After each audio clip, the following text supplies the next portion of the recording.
Okay, ready? Go. Okay, ready, go. Okay, I'm John Moore, and I've written this book called Aleister, Crowley, a Modern Master. I first had the idea for it in about 1983. I thought of the Fontana Modern Masters series, where all these greats who are supposed to have been such an influence on the modern world, like, well, obviously Marx and Freud, but all sorts of others like Artaud and Yeats and Wittgenstein, Heidegger, all sorts of people. And I thought Aleister Crowley was very unfairly excluded. I put a proposal and was told he was so different from all the other figures from a publishing point of view, it was quite out of the question. But I had the idea, I knew it would be rejected, but I had the idea of writing this book, and many years later I actually wrote it with the same chapter headings. I've written on Crowley and philosophy, which I think is perhaps the best chapter. Crowley and Romanticism, Crowley and Protestantism, Crowley and Imperialism, Aleister Crowley's Sexual Stalinism, and something which I had published some time ago called Aleister Crowley as Guru. So I'm trying to relate him. My subtitle is Placing the Beast in His Cultural Background. So I'm giving the first chapter, Crowley and Romanticism. I was trying to overcome some of the initial barriers to the idea of magic by showing its roots in romantic impulses, and Crowley's relation to Romanticism, both the older Romanticism of Byron and Shelley and the later Decadent movement, which was at its height when he was at university. Then Crowley and Protestantism, I show him present him as possibly, you could say, he's one of the flowers of English Protestantism. So the whole Protestant tradition, which has different aspects, the repressive aspect, but also liberating aspects, and he was quite very involved in that. And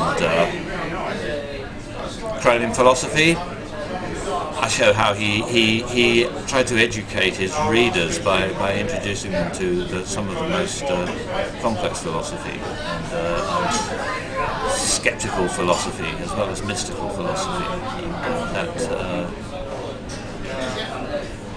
And he encouraged people to read Bertrand Russell's Principia Mathematica, which is very, very hard reading.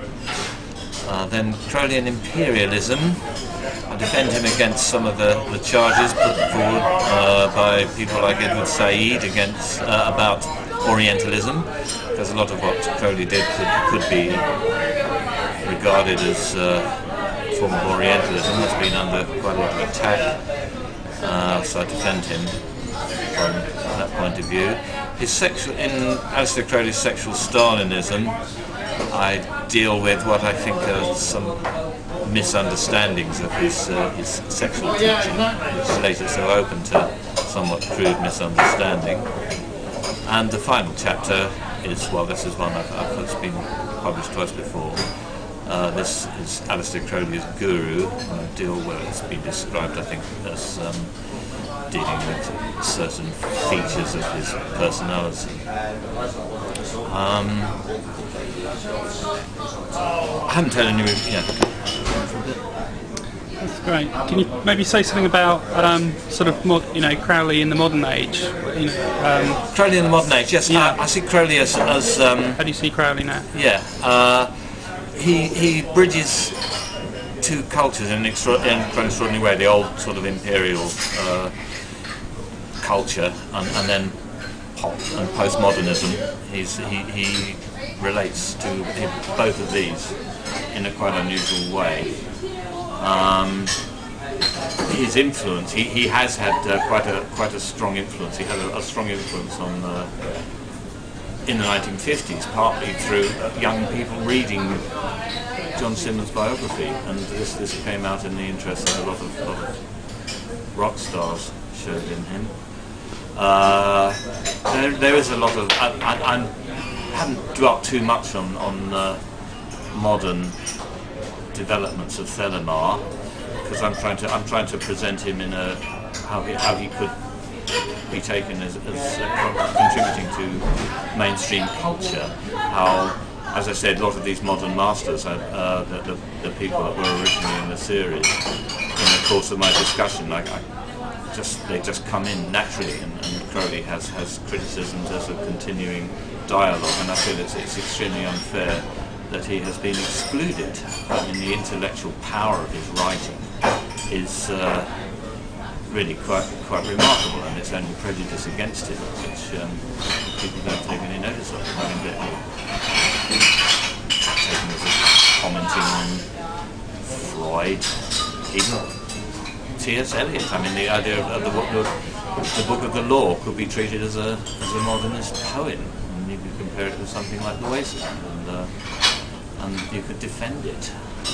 Although generally, for such a long time, he was so completely dismissed. Like back in the 1970s, if you went to the National Portrait Gallery, you didn't see Crowley. You just saw a lot of characters out of Bloomsbury. It wasn't even in the Dictionary of National Biography. He was considered completely beyond the pale.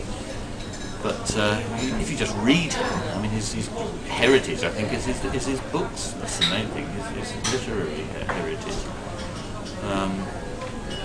And it certainly deserves to be taken a lot more seriously, and I think it can be now. I think it is being taken more seriously. Okay, that's great. Thank you very much. Yeah, do you want to just plug the book again? Yeah. Aleister Crowley, Modern Master by John Moore. Okay, thank you very much.